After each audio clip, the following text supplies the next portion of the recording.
In a city built on conquest, the most powerful guardians of Rome held no swords, only fire.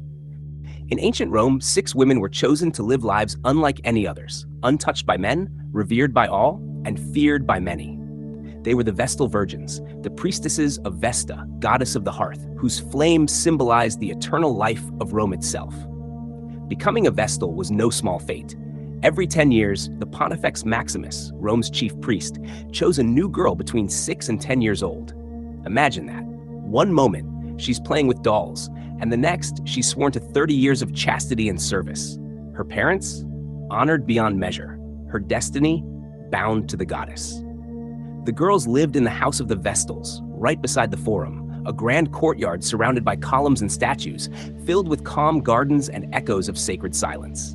Inside, their most vital duty awaited, tending the eternal flame. It was said that as long as the flame burned, Rome would stand strong. But if it ever went out, that was a bad omen, a terrifying one. And here's the thing, they didn't just sit around praying. The Vestals were some of the most powerful women in Rome.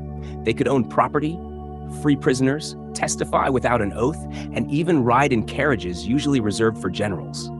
In a city ruled by men, these women stood above almost everyone, untouchable and sacred. But that sacredness came with a chilling price.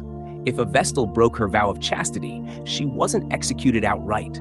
That would bring bad luck. Instead, she was buried alive. Yes, alive. In a small underground chamber with a little food, a lamp, and a prayer. The Romans believed spilling her blood would anger the gods, so they left her to die beneath the earth, where the goddess Vesta could decide her fate.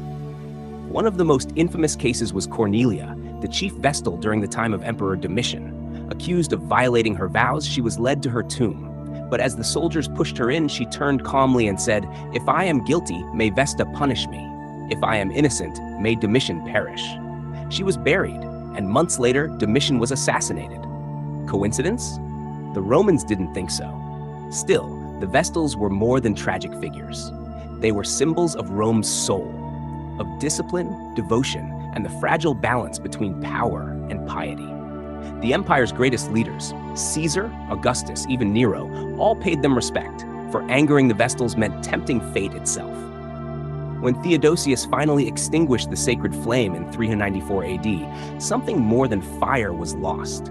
A part of Rome's heartbeat faded with it. The Vestals stepped away from their temple for the last time, their footsteps echoing through the marble halls they had guarded for centuries. But history has a way of keeping what it deems sacred. The ruins of their home still stand, quiet yet defiant, as if whispering that faith and discipline never truly vanish. They simply change form. The eternal flame may have gone out, but its light still lingers, not in temples, but in memory.